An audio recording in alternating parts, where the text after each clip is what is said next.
Sometimes the things we're running from are the very things meant to find us. Sometimes a place chooses you before you ever choose it.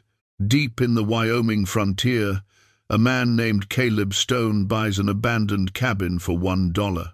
He wants nothing more than peace and a place to call his own. But when he opens the door, a woman is standing there in the shadows. Her eyes tell him she's been waiting. The cabin isn't empty at all. It holds secrets that will change everything he thought he knew about himself. Why has she been living there alone, and what does she know about him that he doesn't? Before we jump back in, tell us where you're tuning in from, and if this story touches you, make sure you're subscribed, because tomorrow I've saved something extra special for you. Caleb Stone had always been a man more comfortable with silence than words. At 43, he'd spent the better part of 2 decades in the Wyoming wilderness, first as a trapper, then as a guide for wealthy men from back east who wanted to taste danger without actually risking much. He knew every ridge and valley within 100 miles, could read weather in the way clouds gathered over distant peaks, and preferred the company of his horse to most people he'd ever met. 3 years ago, his wife Margaret had died of fever while he was 2 weeks into the mountains with a hunting party. By the time he'd returned to their small homestead near Jackson, she'd already been buried. The guilt of not being there when she needed him most had hollowed him out in ways he couldn't explain to anyone who asked, so he stopped trying to explain. He stopped trying to connect. He simply existed, moving through the seasons like a ghost of the man he'd once been. His father, William Stone, had died the previous winter. The old man had been a surveyor and occasional prospector, always chasing one more claim, one more opportunity just over the next hill. They hadn't been close in recent years. Caleb had blamed his father for never settling down, for dragging his mother through a hard life that had worn her down before her time. But going through his father's belongings after the funeral, Caleb had found something that surprised him, a silver compass with an inscription on the back. To find your way home, first you must be lost.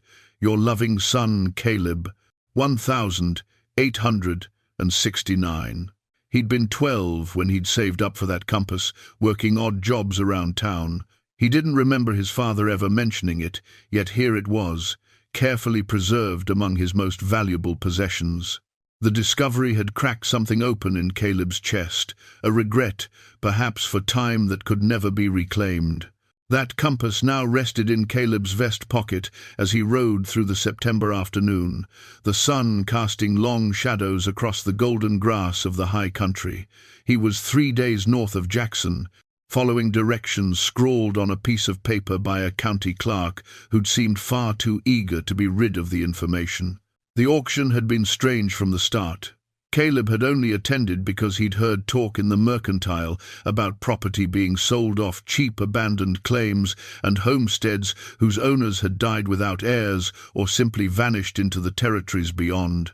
He hadn't planned to bid on anything. He'd just been passing time, avoiding the empty rooms of his own cabin. When the auctioneer had brought up lot 47, 1 cabin and surrounding 20 acres, North Fork region, previous owner deceased, property taxes in arrears, something had stirred in Caleb's memory. North Fork, his father had mentioned that area once, years ago, in a conversation Caleb had barely paid attention to. No one else bid. The auctioneer had looked almost relieved when Caleb raised his hand and offered $1. "Sold," the man had said quickly, as if afraid Caleb might change his mind.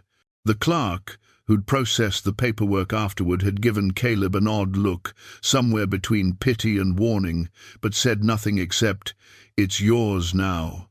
What you do with it is your business." The trail narrowed as Caleb climbed higher into the mountains. Aspen trees shimmered gold and orange in the afternoon light, and the air carried the sharp, clean scent of coming winter. His horse, a sturdy buckskin mare named Sage, picked her way carefully over loose stones and exposed roots. They'd been traveling together for 7 years, and she knew his moods as well as any person ever had. According to the map, the cabin sat in a small valley just beyond the next ridge, sheltered by pines and near a creek that fed down from the higher peaks. Good water, good timber, and far enough from any settlement that a man could live undisturbed. That was all Caleb wanted anymore, to be undisturbed. He crested the ridge as the sun began its descent toward the western mountains. Below him, the valley opened up just as the map had promised. The creek glittered like a ribbon of silver through the meadow grass, and yes, there, set back against a stand of pines, stood a cabin. It was smaller than he'd expected, built from logs that had weathered to a soft grey. The roof appeared intact, which was more than he'd hoped for. A stone chimney rose from one end, and a small porch stretched across the front, sagging slightly on one side but still standing. Behind the cabin, the forest rose thick and dark, climbing toward peaks that still held snow in their highest reaches. Something about the place felt both familiar and strange, as if he'd seen it in a dream he couldn't quite remember. Caleb shook off the feeling and urged Sage down the slope, probably just the light playing tricks, the way the long shadows fell across the meadow. As they drew closer, he noticed other details. The windows were intact, which was unusual for an abandoned property. Shutters hung straight on their hinges. The porch steps, though worn, didn't appear rotted through. Someone had cared for this place once, and not that long ago. Caleb dismounted and tied Sage to a post near the porch. The mare nickered softly, ears swiveling forward toward the cabin. He pulled his rifle from its scabbard, more habit than genuine concern, and approached the front door. The wood was solid beneath his hand when he tested it. The door was closed but not locked. He could feel his heartbeat picking up pace, though he couldn't say exactly why. This was his property now. He had every right to enter. Yet something made him hesitate, made him aware of the weight of the compass in his vest pocket, the way the light was fading faster than it should, the absolute silence of the valley around him. Caleb turned the handle and pushed the door open. The hinges made no sound. The door swung inward smoothly, revealing a dim interior that smelled of pine smoke and something else, something like lavender or sage, or the dried herbs his mother used to hang in their kitchen when he was a boy. And standing in the center of the single room, backlit by the glow of a fire burning in the hearth, was a woman. She was younger than him, perhaps 30, with dark hair pulled back in a simple braid.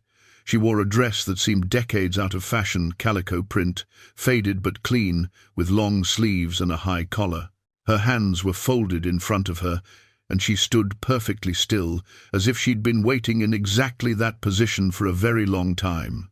Their eyes met. Hers were dark, almost black in the firelight, and they held an expression Caleb couldn't name. Not fear, exactly. Not surprise. Something closer to relief or recognition, or perhaps both. "You're late," she said softly.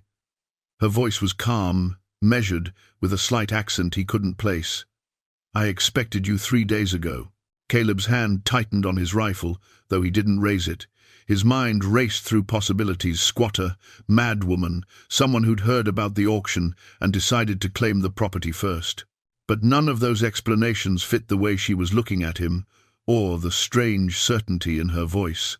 "I own this cabin," he said, keeping his tone level. "Bought it legal at auction in Jackson. I don't know who you are or what you're doing here, but—" "I know who you are," she interrupted gently. She took a step forward, and the firelight caught her face more clearly. She was lovely in an old-fashioned way, with high cheekbones and a mouth that looked like it had once smiled often but had forgotten how. "You're Caleb Stone, William Stone's son. You have your father's eyes and your mother's hands." She paused, tilting her head slightly. "And you're carrying his compass. I can see the chain." Caleb's free hand moved unconsciously to his vest pocket. How could she possibly know that? How could she know any of this?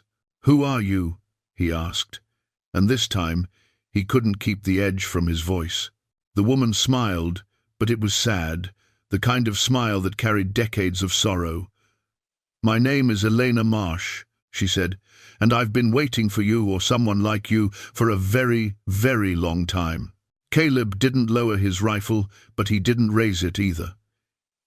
He stood in the doorway, caught between the fading light behind him and the warm glow of the fire ahead, trying to make sense of what he was hearing.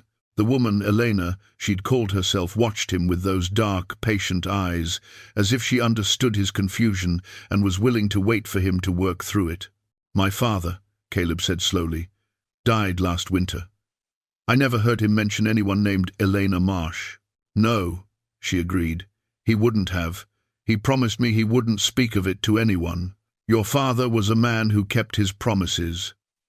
She gestured toward a small wooden table near the fireplace. "Please, come in and close the door." The evening chill comes quickly at this elevation, and we have much to discuss. There was something in her manner, a quiet authority, a complete lack of fear that made Caleb feel like the intruder rather than the property owner. Against his better judgment, he stepped inside and closed the door behind him. He kept the rifle in his hands, but pointed it toward the floor. The cabin's interior was simple but well-maintained. A narrow bed stood against one wall, neatly made with what looked like hand-sewn quilts. Shelves held a modest collection of books, jars of preserved food, and various household items. The table had 2 chairs, and Elena moved to sit in one, leaving the other for him. "I'm not in the habit of sitting down with strangers in my own property," Caleb said, though even as he spoke, he realized how strange his claim sounded. This woman had clearly been living here, and living here comfortably, for some time. "Then let me make us less strange to each other," Elena said. She reached into a pocket of her dress and withdrew something small, which she placed on the table. "Come closer, I want you to see this." Curiosity overcame caution. Caleb moved to the table and looked down at what she'd placed there. It was a photograph, old and faded, the kind taken with the early cameras that required long exposures and careful positioning. The image showed 2 people standing in front of this very cabin. He recognized the distinctive stone chimney and the shape of the porch. One of the people in the photograph was a young man, perhaps in his late 20s, wearing a surveyor's vest and holding what appeared to be measuring equipment. The other was a woman in a calico dress with dark hair pulled back in a braid. Caleb's breath caught. The man in the photograph was his father. He'd seen enough old pictures to recognize William Stone's features, the particular way he stood, the confident set of his shoulders. But that wasn't what made Caleb's hands suddenly feel cold. The woman in the photograph was Elena, the same woman sitting across from him right now. Not similar, identical. The same face, the same eyes, even the same dress. "This photograph," Elena said quietly, "was taken in the summer of 1952, 73 years ago." Caleb set the rifle down on the table, not because he felt safe, but because his hands had started shaking. "That's impossible." "Yes," Elena agreed, "it should be, yet here we are." He picked up the photograph, brought it closer to his face, searching for signs of forgery or trick photography. But the image was genuine. He could see that in the texture of the paper, the quality of the light, the way the shadows fell. And his father looked exactly as he did in other photographs from that era, photographs Caleb had seen in family albums. "Who are you?" he asked again, and this time the question carried a different weight. Elena folded her hands on the table. "I was born in 1871, in a small town in Pennsylvania. I married a man named Thomas Marsh in 1888, and we came west together, chasing stories of gold and new beginnings. He built this cabin in 1889. He died in a mining accident in 1890. I was 19 years old and pregnant with our daughter." She paused, her gaze distant. Caleb pulled out the chair and sat down heavily. His mind felt like it was moving through deep water, slow and uncertain. "You're saying you're over 150 years old?" 154, she corrected. "Though I've stopped counting with much interest, time has a different meaning when you can't escape it." "This is madness," Caleb said, but even as he spoke he was remembering things. His father's odd silences whenever anyone mentioned the North Fork region. The way he'd sometimes stare at the mountains with an expression of what looked like guilt or obligation. The compass, carefully preserved. The fact that the cabin had been sold for $1, as if someone needed it to pass to the right person. Elena reached across the table and gently took the photograph from his hands. Your father came here in 1952. He was surveying land for the railroad, mapping routes through the mountains. He got lost in a storm and stumbled upon this cabin. I gave him shelter, fed him, and sent him on his way. But before he left, he saw things that convinced him my situation was real. He promised me that if he could ever help, he would. He promised that if he couldn't, he would make sure someone from his family knew where to find me. Help with what? Caleb asked. His voice sounded hollow in his own ears. Elena stood and moved to the fireplace. She stared into the flames for a long moment before speaking. After Thomas died, I was alone and desperate. I had a daughter, Sarah, and no means to support her. The land was valuable, but I couldn't work a claim by myself. Men came, bad men, saying I owed debts Thomas had accumulated. They wanted the property. They threatened to take Sarah from me. She turned back to face him. There was a man, a medicine man, from the Shoshone people who sometimes traded in these mountains. I sought him out. I begged him for help, for protection, for a way to keep my daughter safe. He told me there was power in this land, old power, and that I could make a bargain with it, so I did. What kind of bargain? Caleb's throat felt dry. I became the guardian of this place, Elena said simply. In exchange for protection for Sarah, I agreed to watch over the land, to keep it safe from those who would exploit it for greed. The power, whatever it is, stopped me from aging. It bound me to this cabin and the surrounding valley. I could leave for short periods, but never far, and never for long. And it promised that when the time was right, when my bloodline returned to claim what was rightfully theirs, I would be free. Caleb shook his head. This is impossible. Magic doesn't exist. Curses and bargains with the land, those are just stories. Are they? Elena moved back to the table and sat down.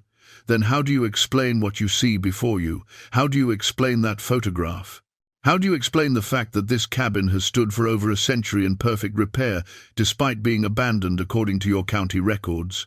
She leaned forward, and he could see the weight of decades in her eyes. I'm not asking you to understand it, Caleb. I'm only asking you to help me. Your father promised he would try to find my daughter's descendants. He came back twice more over the years, bringing what information he could gather. The last time was 15 years ago. He told me he was getting old, that his health was failing, but that he had a son who would know where to find me when the time came. I didn't know, Caleb said quietly. He never told me anything about this. Because he wanted to protect you, Elena said, and because he wasn't sure you'd believe him.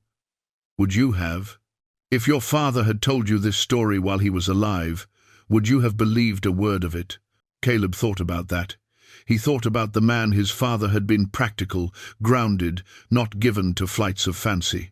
If William Stone had told him about a woman who didn't age, a cabin protected by old magic, Caleb would have assumed the old man was losing his mind. But he couldn't deny what he was seeing now. Couldn't deny the photograph, or Elena's knowledge of his family, or the strange sense of rightness he felt sitting here, as if this moment had always been inevitable. What happened to your daughter? He asked finally. Pain flickered across Elena's face. The bargain protected her from the men who threatened us, but it couldn't keep her with me. The same power that bound me to this place pushed her away. She grew frightened of me when she realized I wasn't aging like other mothers. When she was 16, she left, went back east to live with my sister's family. I never saw her again, though your father found records showing she married, had children of her own, lived a full life. And you've been here alone all this time. Yes, Elena said, waiting, hoping. The bargain specified that I would be freed when my bloodline returned to claim the land. But none of Sarah's descendants ever came back. They didn't know this place existed, didn't know what they were owed, until your father bought the property at auction years ago, intending to pass it to one of them, but he died before he could complete the transfer. Caleb's hand moved to his vest pocket, feeling the shape of the compass through the fabric. And now it's passed to me. Yes, Elena said, not by accident, I think. The land itself has a way of bringing the right people together. You bought this cabin for $1, Caleb Stone. No one else bid, no one else wanted it. Don't you find that strange? He did find it strange. He'd found everything about this strange from the moment he'd heard about the auction. What do you need from me? He asked. Elena's expression softened with something that might have been hope. Help me find them. Sarah's descendants. They're out there somewhere. Your father's research suggested they're not far from here. Find them. Bring them to this place. Help them understand their inheritance. If one of them willingly accepts this land as their own, if they claim it with full knowledge of what it means, the bargain will be complete. I'll be free to age naturally, to live what remains of my life as I should have lived it, and they'll have what rightfully belongs to them. Caleb looked around the cabin again, seeing it with new eyes. This wasn't just a property, it was a prison and a trust, a responsibility that had stretched across generations. And if I refuse, he asked, if I just walk away? Then I'll remain here, Elena said simply, as I have been, as I will be, perhaps forever.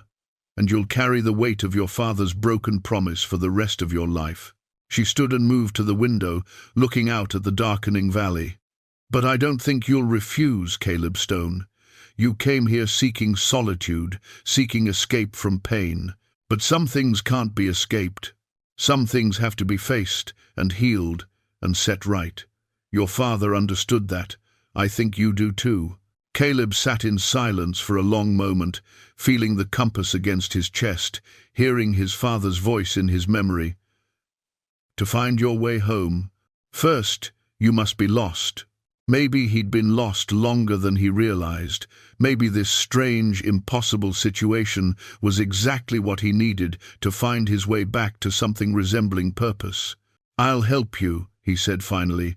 I don't understand any of this, and I'm not sure I believe all of it, but I'll help you. Elena turned from the window, and for the first time since he'd entered the cabin, she truly smiled. It transformed her face, made her look young and alive in a way that the firelight alone couldn't explain. Thank you, she said. Your father would be proud. Outside, night had fallen completely over the valley. Inside the cabin, the fire crackled and the shadows danced, and Caleb Stone found himself committed to a promise he didn't fully understand, for a woman who shouldn't exist, in pursuit of a freedom that defied everything he thought he knew about the world. But somehow it felt right.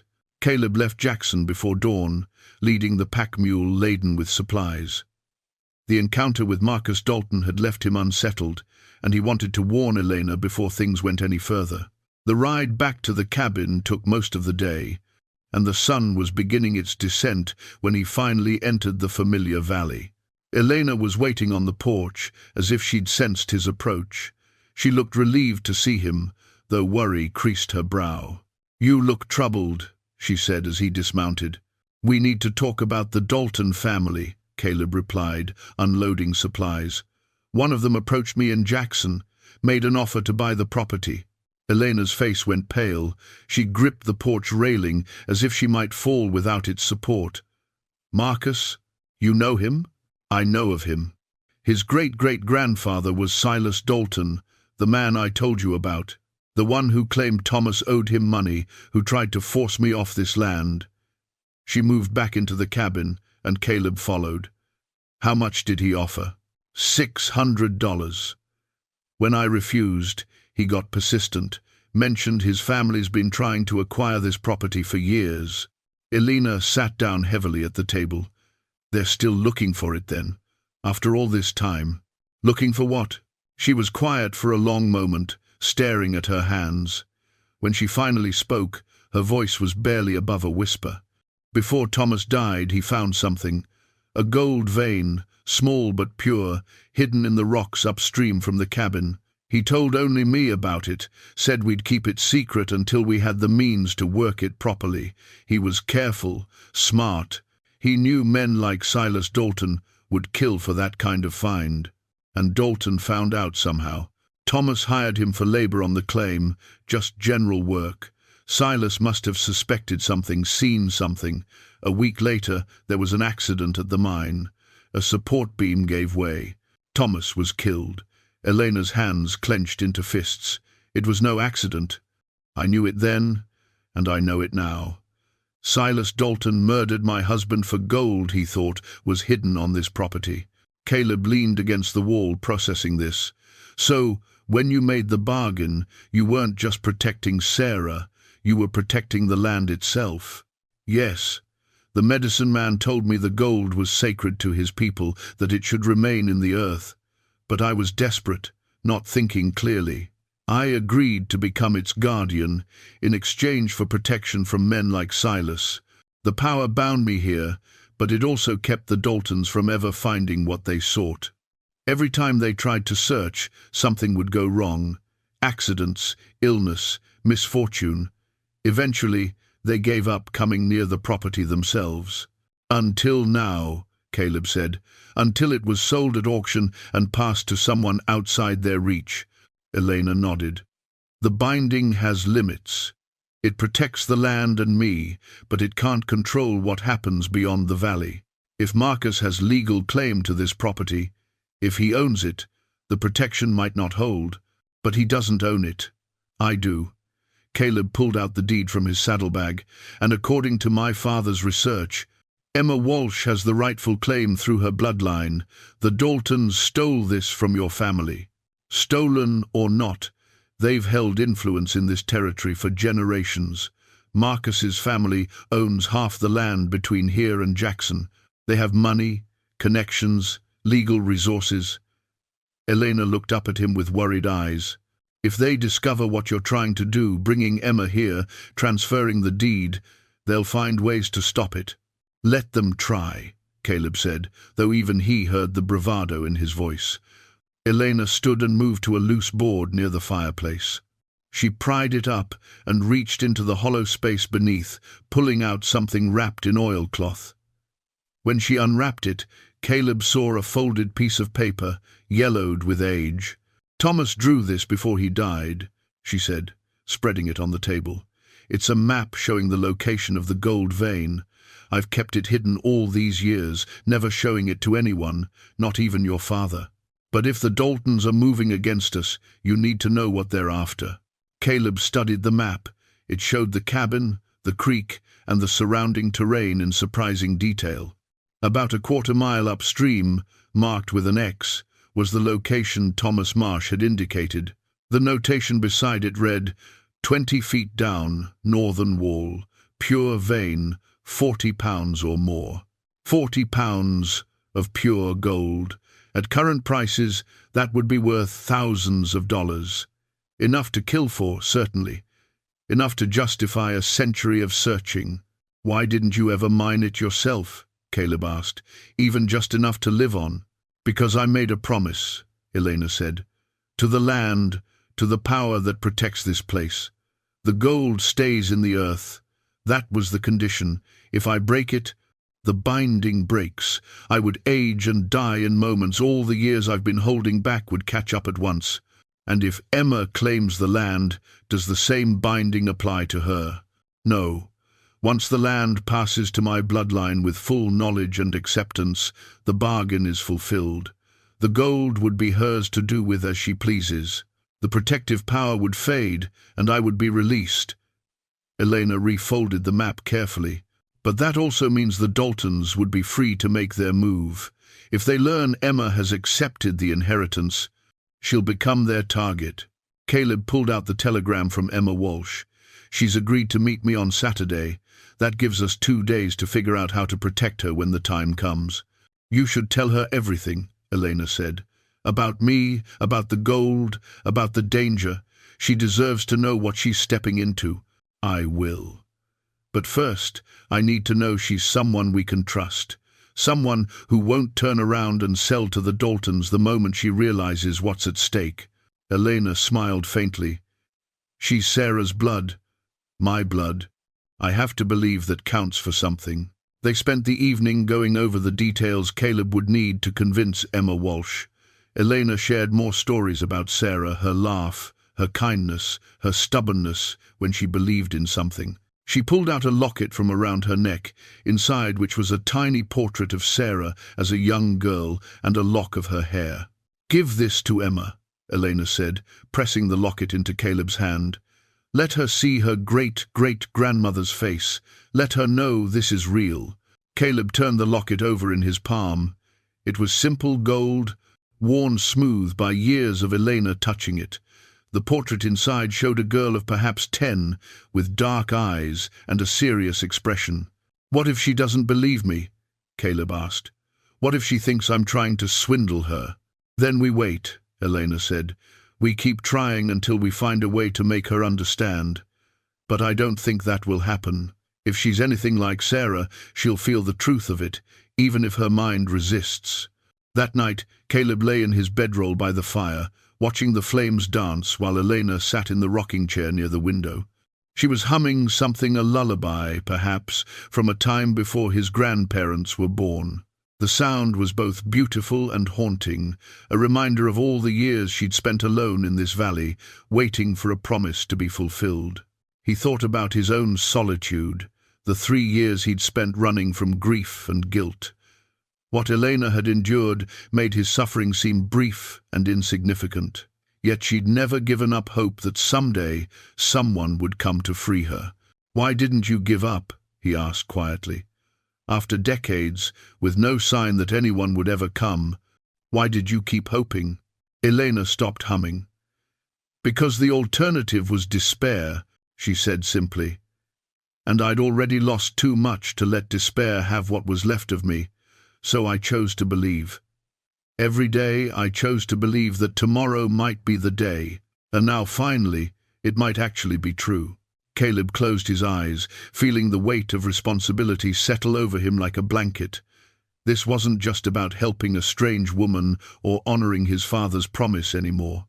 It was about giving someone back their life, their freedom, their chance to live and die as they were meant to. And he would do it, no matter what the Daltons tried. He would do it because it was right, and because somewhere along the way he'd started to care about Elena Marsh, this impossible woman who'd waited more than a century for someone to keep a promise. Tomorrow he would ride to Redemption Creek. Tomorrow he would meet Emma Walsh and hope she had her great-great-grandmother's courage. Tomorrow he would begin the process of setting right something that had been wrong for far too long. But tonight, he would rest in this cabin that existed outside normal time, listening to a woman who should not be alive sing songs from an age long past, and feel something he hadn't felt in years, the sense that he was exactly where he needed to be. Morning came too quickly. Caleb woke to find Elena already preparing breakfast, moving about the cabin with the practiced efficiency of someone who'd performed these tasks thousands of times. The sight stirred something in him, a memory of Margaret doing the same, the comfortable domestic rhythm they'd shared. He sat up, running a hand through his hair. "You should have woken me. I could have helped." "You need your strength for the journey ahead," Elena said, not turning from the stove. "Besides, it gives me something to do. These hands have grown tired of idleness."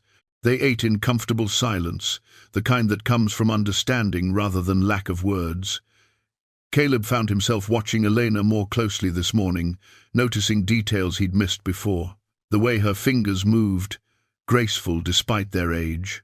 The slight sadness that never quite left her eyes, even when she smiled, the careful way she held herself, as if she'd learned long ago not to expect comfort or ease. "Tell me about your wife," Elena said suddenly, as if reading his thoughts. "What was she like?" Caleb set down his fork, surprised by the question but not unwilling to answer. "She could fix almost anything, furniture, clothes, even my terrible moods."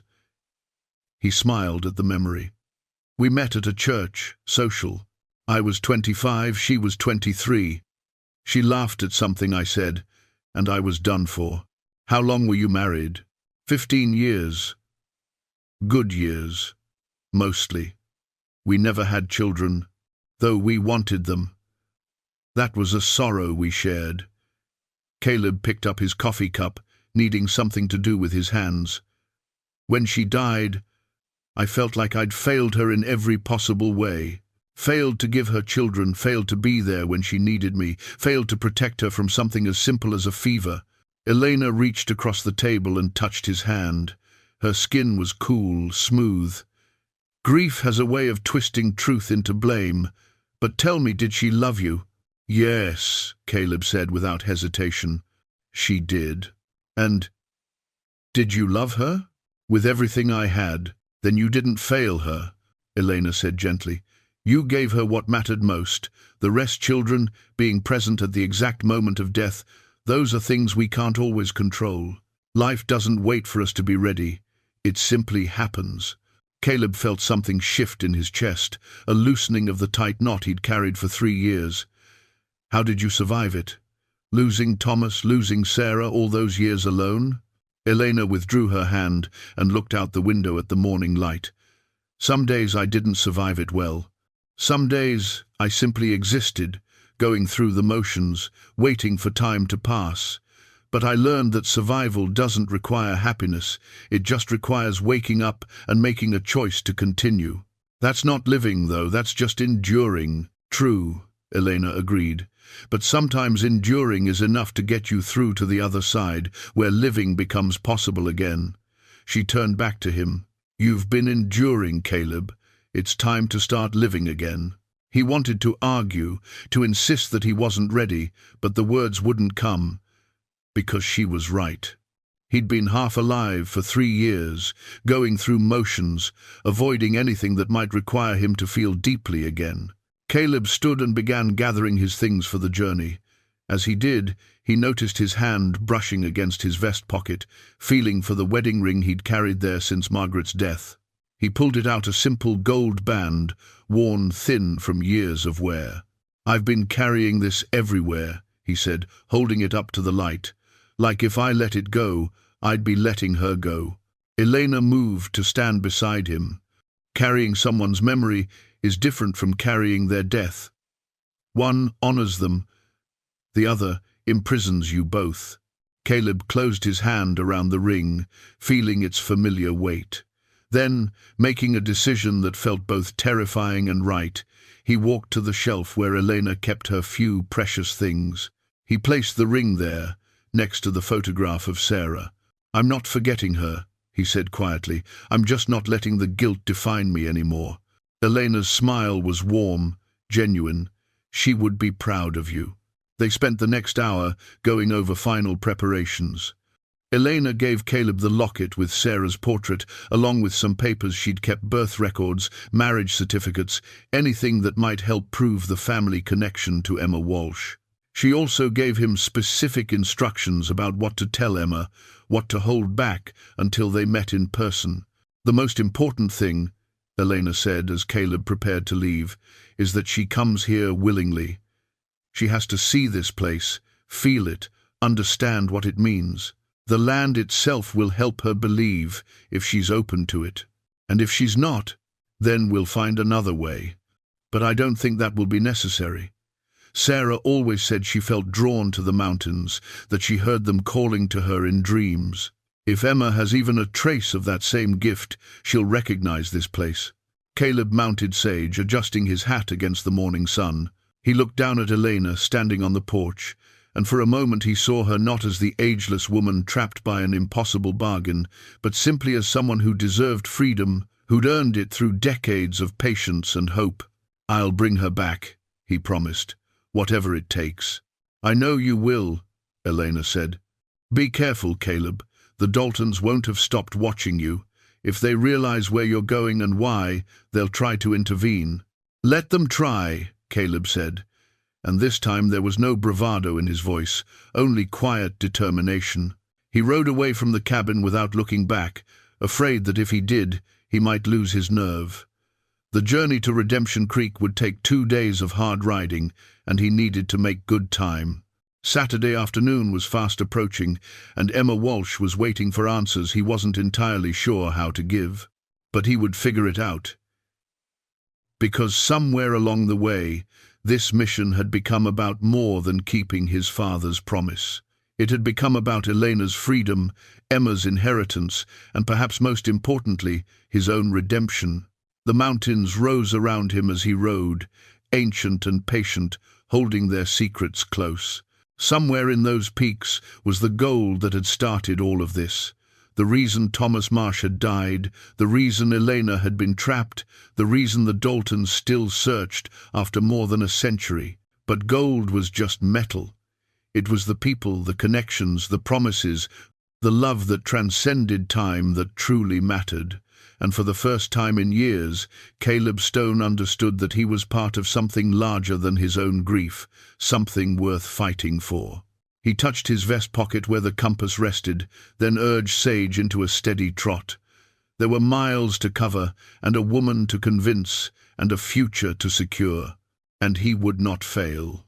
Caleb had been on the trail for less than an hour when he heard horses behind him. He didn't need to look back to know who it was. The Daltons had been watching, just as Elena had warned. They'd waited for him to leave the cabin, probably assuming he was heading to town for supplies or business. But now they were coming, and they were coming fast. He urged Sage into a gallop, but the mare was carrying full gear and couldn't maintain top speed for long. The riders behind him were gaining, and there were at least 3 of them by the sound of it.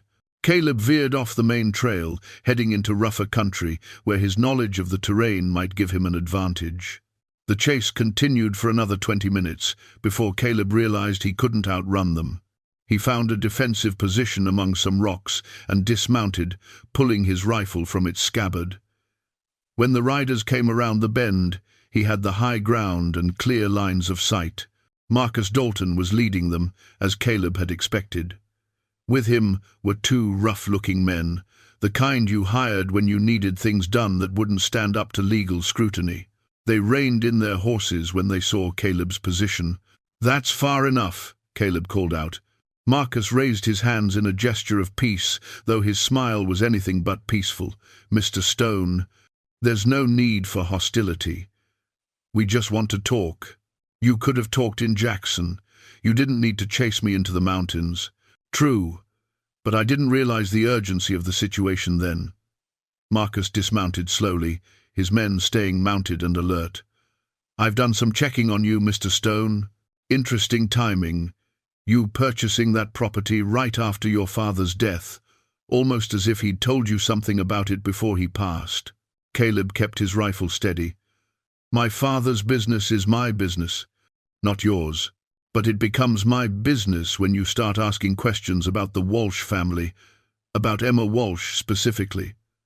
Marcus took a few steps forward, careful to keep his movements non-threatening. "Redemption Creek is a small town.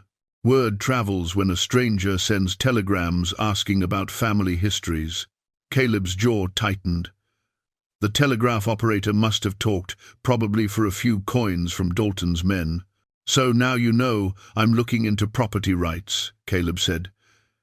"That still doesn't explain why you're following me." "Because that land should be mine," Marcus said, and for the first time, real anger colored his voice. "My family has been trying to secure it for generations. Do you have any idea how frustrating it is to know something valuable is just out of reach, protected by legal complications and superstitious nonsense?" "Superstitious nonsense," Marcus laughed, but it was a bitter sound. The stories about that place, bad luck, accidents, mysterious circumstances keeping people away. My great-great-grandfather tried to work that land after Thomas Marsh died.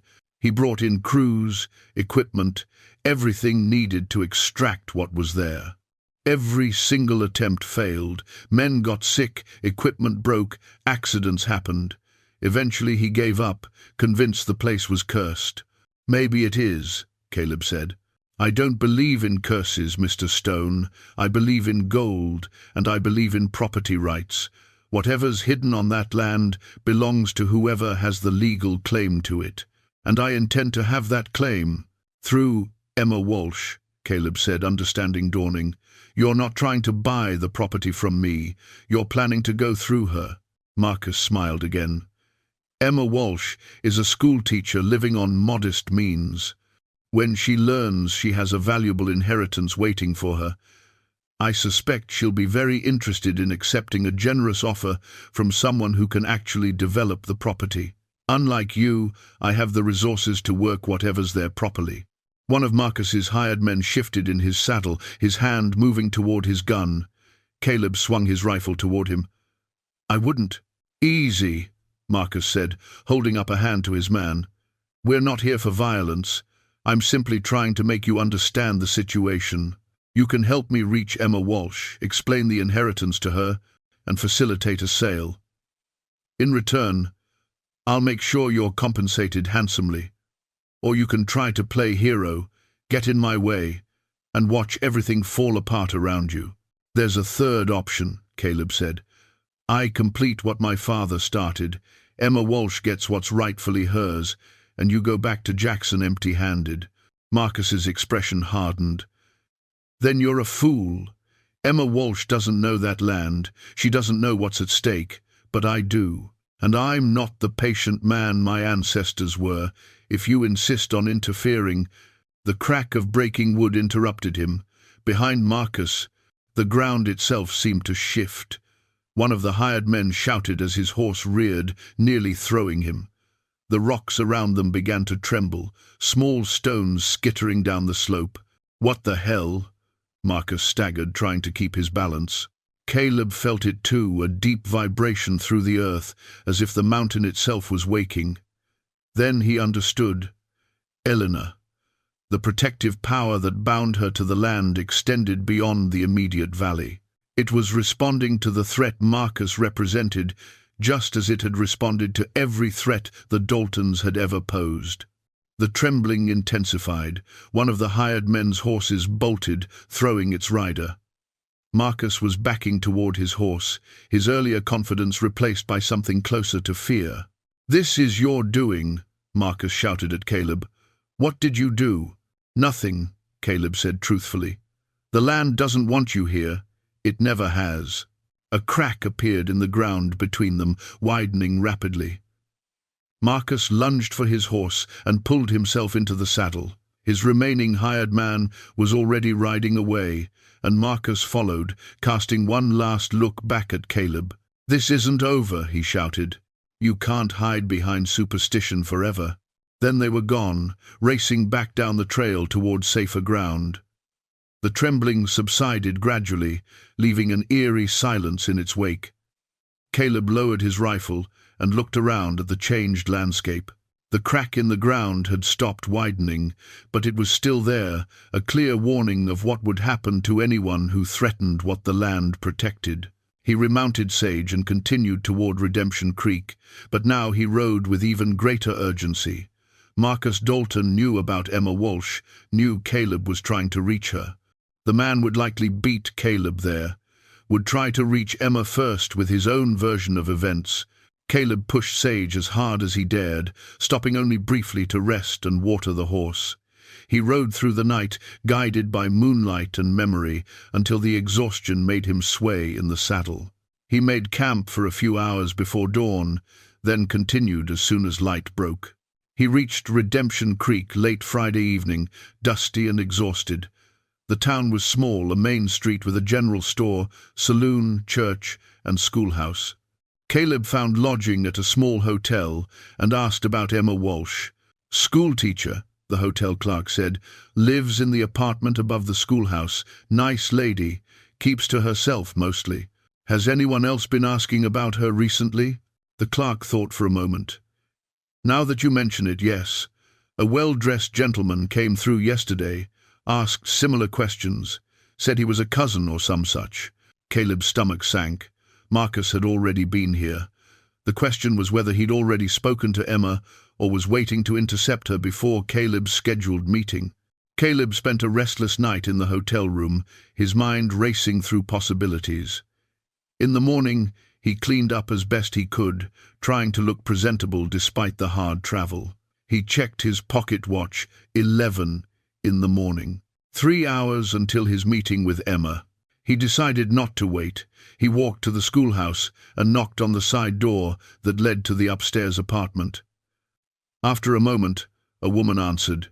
She was in her late 20s, with dark hair pulled back in a practical bun and intelligent brown eyes that studied him carefully. "Mr. Stone?" she asked. "Miss Walsh, I apologize for coming early, but there are complications I need to discuss with you before our scheduled meeting." Emma glanced past him at the street, then stepped back to let him enter. "You'd better come in. Someone else has been asking questions about me, and I have a feeling it's related to your message." She led him up narrow stairs to a modest apartment, a sitting room, small kitchen, and presumably a bedroom beyond. Books lined every available wall, and papers covered a writing desk near the window. Emma gestured to a chair and sat across from him. "Tell me why you're really here," she said, "and please don't insult my intelligence with half-truths. A strange man sending telegrams about family history doesn't ride all the way from Jackson just for a pleasant conversation." Caleb pulled out the locket Elena had given him and placed it on the table between them. "This belonged to your great-great-grandmother, Elena Marsh. Inside is a portrait of your great-grandmother, Sarah Wheeler, when she was 10 years old." Emma picked up the locket carefully, opening it. Her breath caught when she saw the portrait. "Where did you get this?" "From Elena herself," Caleb said. "She's still alive, Miss Walsh, and she's been waiting over a century to meet you." Emma's eyes snapped up to his face, searching for signs of deception or madness. "That's impossible, I know, but it's true." Caleb leaned forward. "I'm going to tell you something that will sound impossible, and I need you to listen to all of it before you decide I'm insane. Can you do that?" Emma set the locket down but kept her hand on it. "I'm listening." And so Caleb began to tell her the story, all of it. The cabin, the photograph, his father's promise, the bargain Elena had made. He told her about the gold, about the Daltons, about the protective power that had kept Elena trapped and the land guarded for more than 100 years. Emma listened in silence, her expression unreadable. When he finished, she stood and walked to the window, looking out at the street below. "The man who came yesterday," she said finally. "He told me a different story. Said you were a con artist, trying to swindle me out of a valuable inheritance. Said the land was worthless, but that you'd convinced some old woman to help you perpetrate a fraud. That man was Marcus Dalton," Caleb said. "His family murdered Elena's husband to steal that land. They've been searching for the gold for over a century. And you're asking me to believe that my great-great-grandmother, who should be long dead, is somehow still alive and waiting for me in a magic cabin." Emma turned back to face him. "Do you understand how that sounds?" "I do, but I'm asking you to come see for yourself. Ride back with me to the valley, meet Elena, see the cabin. If it's all lies, you can walk away. But if it's truth, and I swear to you it is, then you have the power to free a woman who's been trapped far too long and to claim what's rightfully yours." Emma picked up the locket again, staring at the portrait inside. "I've had dreams," she said quietly. "Ever since I was a girl, dreams of a cabin in the mountains and a woman calling to me. I always thought they were just dreams, just my imagination." "They weren't," Caleb said. "Elena has been reaching out the only way she could, through the blood connection, through dreams. She's been calling you home." Emma closed the locket and held it to her chest. "If you're lying to me, Mr. Stone, I'll make sure you regret it." "I'm not lying," Caleb said. "Will you come?" Emma looked at him for a long moment, then nodded slowly. "Yes, but we leave tonight, before Marcus Dalton can interfere." "And Mr. Stone?" "I'll be bringing my father's rifle." Caleb smiled despite his exhaustion. "That's probably wise, Miss Walsh. That's probably very wise indeed."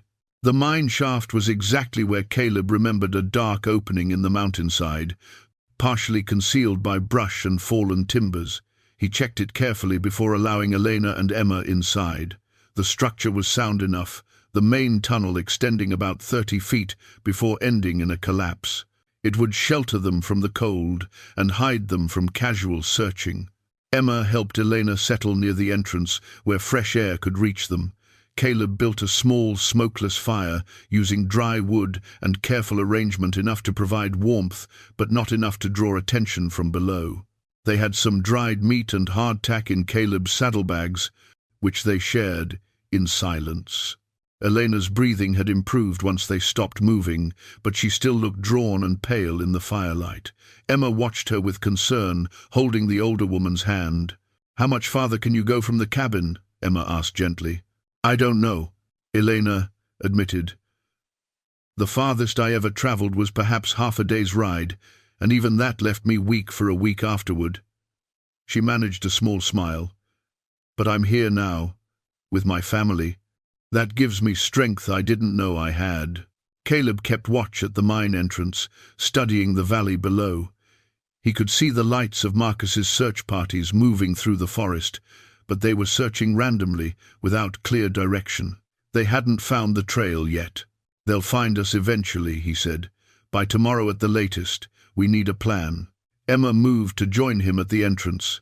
"What if we give Marcus what he wants?" Caleb turned to her sharply. "You'd sell the land?" "No," Emma said. "But we could use the gold as bait, lead him away from Elena, away from the cabin. If he thinks he can get what he really wants, he might be willing to negotiate." Plus one realize, forever, "Marcus Dalton doesn't negotiate," Elena said from deeper in the mine. "His family never has. They take what they want through force or legal manipulation. They'll never accept Emma's rightful claim while they believe they can contest it." "Then we need leverage," Caleb said, "something that makes it impossible for them to contest." Emma pulled out the leather pouch of gold samples. "What if we had proof that the Daltons knew about Thomas's murder, that they covered it up? That would destroy their claim and their reputation." "After 130 years?" Caleb shook his head. "Any evidence is long gone." "Not all of it," Elena said quietly. Both Caleb and Emma turned to look at her.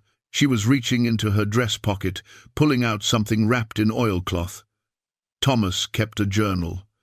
The last entry was written the day before he died. He recorded everything: Silas Dalton's threats, the suspicious accidents, his fear that Dalton would kill him for the gold claim. She unwrapped the package to reveal a small leather-bound book, remarkably preserved despite its age. "I couldn't bear to look at it for decades after Thomas died, but I kept it safe, knowing someday it might matter." Caleb took the journal carefully. Even in the dim firelight, he could make out the careful handwriting on the yellowed pages.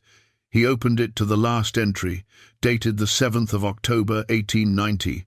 "If anything happens to me, let it be known that Silas Dalton has threatened my life repeatedly over the claim. He believes there is gold on this property, and he has made clear he will do whatever necessary to possess it. I fear for Elena and Sarah. I have hidden proof of the claim in a place only Elena knows. May God protect my family if I cannot."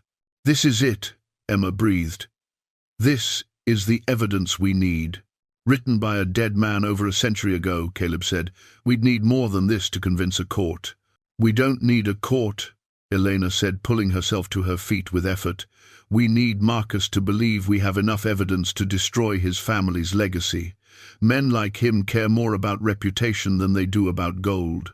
If he thinks we can prove his great-great-grandfather was a murderer, that the entire Dalton fortune was built on theft and violence, he'll have to reconsider his position." A sound outside made them all freeze. Footsteps coming up the slope. Multiple people, trying to move quietly but making inevitable noise on the loose rock. They'd been found. Caleb grabbed his rifle and positioned himself at the mine entrance. Emma did the same with her father's gun. Elena moved back deeper into the shaft, clutching the talisman she'd worn for over a century, a small carved stone on a leather cord. "Miss Walsh," Marcus's voice came from the darkness. "I know you're in there. Come out and let's talk like reasonable people." "We have nothing to talk about," Emma called back. "This is my land, my inheritance. You have no claim to it. I have 6 armed men and legal documentation saying your great-great-grandmother abandoned that property in 1891. Marcus replied. "The law is on my side, Miss Walsh. Don't make this harder than it needs to be." "We have documentation too," Caleb shouted. "Thomas Marsh's journal detailing your great-great-grandfather's threats and intentions. We have proof Silas Dalton murdered an innocent man for this land." There was a long pause. Then Marcus's voice came again, harder now. "That's a lie. You can't prove anything." "Can't we?" Emma held up the journal so it caught the firelight, visible from outside. Thomas Marsh's own words, written the day before he died, along with testimony from the only witness who survived, Elena Marsh herself. Another pause, longer this time. Then Marcus laughed, though it sounded forced. "Elena Marsh has been dead for over 100 years. You expect anyone to believe otherwise? Why don't you come in and see for yourself?" Elena's voice rang out clear and strong from the depths of the mine.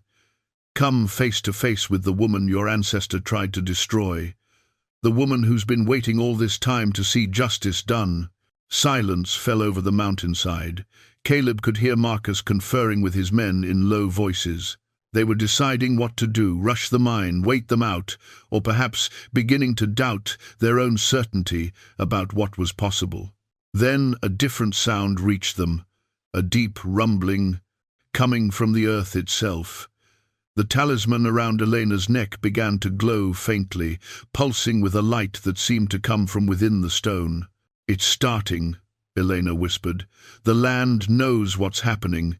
It's responding to the threat." The rumbling grew stronger. Caleb felt it through his boots, through the rock walls of the mine. Outside, he heard Marcus's men shouting in alarm as the ground began to shake. The shaking intensified. Outside the mine, Caleb could hear rocks sliding down the slope, men cursing and scrambling for safety. The talisman around Elena's neck blazed brighter now, its light filling the mine shaft with an otherworldly glow. Emma moved to Elena's side, steadying her as the older woman swayed. "What's happening?" "The bargain is reaching its end," Elena said, her voice strained. "The power that's bound me here for so long, it knows that change is coming. It's making a choice about who belongs on this land and who doesn't." Caleb watched as the ground outside the mine entrance split open, a crack running down the slope toward where Marcus and his men had taken cover. It wasn't a wide chasm, but it was clear a line of demarcation, a boundary the land itself was drawing. "Get back!" Marcus was shouting to his men. "Get back to the horses!" But the earth had other ideas. Trees groaned and shifted. Rocks that had been stable for centuries suddenly came loose, tumbling down toward the valley. Not in a killing avalanche, but in a clear message. This place was protected, and those who came with ill intent were not welcome. Elena pulled the talisman from around her neck. Her hands were shaking as she held it out to Emma. "Take it. The power recognizes you. It knows you're of Sarah's blood, of my blood. When you accept it, when you claim this land as your own, the binding will transfer." Emma hesitated. "What will happen to you?" "I'll be free," Elena said simply. "I'll age to what I should be, an old woman who's lived a very long life, but I'll be free to live whatever years remain to me without the weight of this bargain. And the power, the protection, will become yours to wield in a different form, not as a prison, but as a stewardship. You'll feel the land, know when it's threatened, be able to protect it in ways that don't require you to sacrifice your life to it." Elena pressed the talisman into Emma's palm and closed her granddaughter's fingers around it. "Say the words. Claim what's yours." Emma looked at Caleb. He nodded. Whatever happened next, they would face it together. Emma held the talisman up, and it seemed to pulse in response to her touch. She took a deep breath and spoke clearly. "I am Emma Walsh, daughter of Sarah's line. I claim this land as my inheritance, my birthright, and my responsibility. I accept the stewardship that comes with it, and I promise to honor what it represents." The talisman flared brilliant white. The light poured from it like water, filling the mine, spilling out into the night. Caleb had to shield his eyes against its intensity. He heard Elena cry out, not in pain, but in release, like someone who'd been holding their breath for an impossible length of time. When the light faded, everything had changed. Elena had collapsed to her knees, but Emma was already there, holding her. In the span of those few seconds, Elena had aged, not to death, not to dust, but to her true years. Her face was lined now, her hair white instead of dark. She looked like a woman in her 70s or 80s, still strong, still vital, but finally mortal, and she was smiling through her tears. Outside, the shaking had stopped, but something else was happening. From the earth itself, from the crack that had split the ground, something was emerging, not gold, but documents old, preserved by the same power that had preserved Elena. Land deeds, claim papers, and a worn leather folder that looked like it had been waiting underground for over a century. Caleb stepped outside carefully and retrieved the folder. Inside were official documents signed by Silas Dalton himself, papers showing his illegal claim to the property, agreements with corrupt officials, and most damning of all, a handwritten confession he'd apparently hidden away, perhaps for blackmail purposes or his own twisted form of record-keeping. "I, Silas Dalton, do hereby record that Thomas Marsh met his end by my design, that I caused the collapse that killed him, intending to claim his land and the gold therein. May God forgive me, though I know he will not." The land had kept its secrets for over a century, and now it was releasing them at the moment they were most needed. Marcus Dalton appeared at the edge of the clearing, his face pale in the moonlight. He'd seen the light, felt the earth move, and now he could see the documents in Caleb's hands. "That's not possible," he whispered. "It's very possible," Caleb said. "It's the truth your family has been running from for generations. Your fortune, your reputation, your entire legacy, it's built on murder and theft. And now everyone is going to know it." Marcus looked from Caleb to Emma, who had emerged from the mine supporting Elena. The older woman looked frail now, but her eyes were sharp and clear. "I forgave your ancestor long ago," Elena said to Marcus, "not because he deserved it, but because hatred was too heavy a burden to carry for so long. But forgiveness doesn't mean there are no consequences. This land belongs to my family. It always has. And now the proof of that is written in the earth itself." Marcus's men had gathered behind him, but their guns were lowered now. They'd seen enough strange things tonight to make them wary of pressing their attack. The land itself had shown them they weren't welcome. Marcus looked at the documents, at Elena's transformed appearance, at Emma standing defiant with the glowing talisman still in her hand. The fight had gone out of him, replaced by the dawning realization that he'd lost not just this battle, but the entire war his family had been waging for 5 generations. "Keep your land," he said finally, his voice hollow. "Keep your gold. I want nothing more to do with this cursed place." He turned and walked away, his men following. They mounted their horses and rode down into the valley, their lanterns growing smaller until they disappeared entirely into the night. In the silence that followed, Emma helped Elena sit on a fallen log. The older woman, truly old, now looked up at the stars with wonder. "I'd forgotten," she said softly. "I'd forgotten how beautiful a simple night sky could be when you're not trapped beneath it." Caleb stood beside them, feeling the weight of what they'd accomplished. Justice after more than a century, freedom after impossible waiting, and family reunited across the span of generations. The night wind whispered through the pines, and for the first time in longer than anyone could remember, the valley rested easy. 3 months had passed since that night on the mountain. 3 months since the curse had broken, since Elena had finally been freed, since Emma had claimed her inheritance. The valley had settled into a new rhythm, one that felt both ancient and fresh. Caleb stood on the newly rebuilt porch of the cabin, watching the morning sun paint the meadow in shades of gold. He'd spent weeks repairing the damage from Marcus's forced entry, replacing the shattered door, fixing the broken shutters, reinforcing the foundation. It had been good work, the kind that occupied his hands and let his mind rest. Behind him, he heard the cabin door open. Elena emerged, moving more slowly than she once had, but with a contentment that made her somehow more present, more real. She was truly an old woman now, her white hair braided and pinned up, her face lined with the years she'd been denied. But her eyes were bright and alive in ways they hadn't been before. "Coffee's ready," she said, handing him a cup.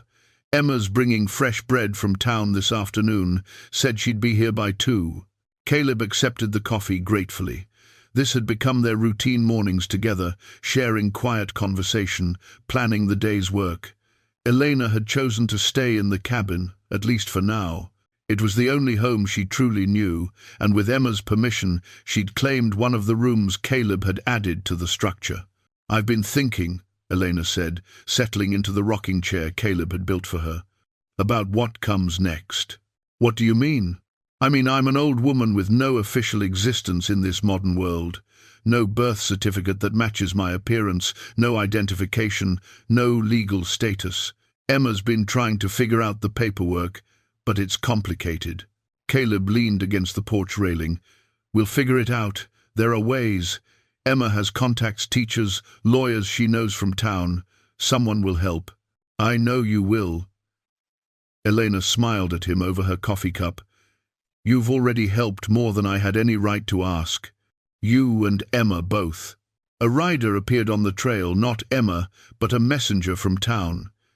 He dismounted and handed Caleb an envelope marked with an official seal. "From the territorial courthouse," the messenger said. "They said it was important." Caleb tipped the man and waited until he'd ridden away before opening the envelope. Inside was a legal document, signed by a judge. He read it twice to make sure he understood, then handed it to Elena. "The Daltons have formally withdrawn their claim to this property," he said. "They've also issued a public statement acknowledging historical wrongs done by their family. Marcus has left the territory entirely, according to this." Elena read the document slowly, her finger tracing each line. When she looked up, there were tears in her eyes. "It's really over. It's really over." They sat in comfortable silence for a while, letting the reality of it settle in. 134 years of waiting, of binding, of protection had finally come to an end. The land was Emma's legally and spiritually. The gold remained in the ground where Emma had decided it should stay a resource for future generations if they needed it, but not something to be exploited for quick profit. Caleb's thoughts drifted to his father, to William Stone, and his decades-long commitment to keeping a promise. The silver compass rested in Caleb's pocket as always, but now, when he touched it, he felt connection rather than regret. His father had known what he was doing, sending Caleb here, had known that his son needed purpose as much as Elena needed freedom. "Margaret would have liked you," Caleb said suddenly. Elena looked at him with gentle understanding. "She would have admired your strength, your patience, and she would have been proud of who you've become," Elena replied. "A man who keeps promises, a man who stands up for what's right, even when it's difficult." The sound of hoofbeats announced Emma's early arrival.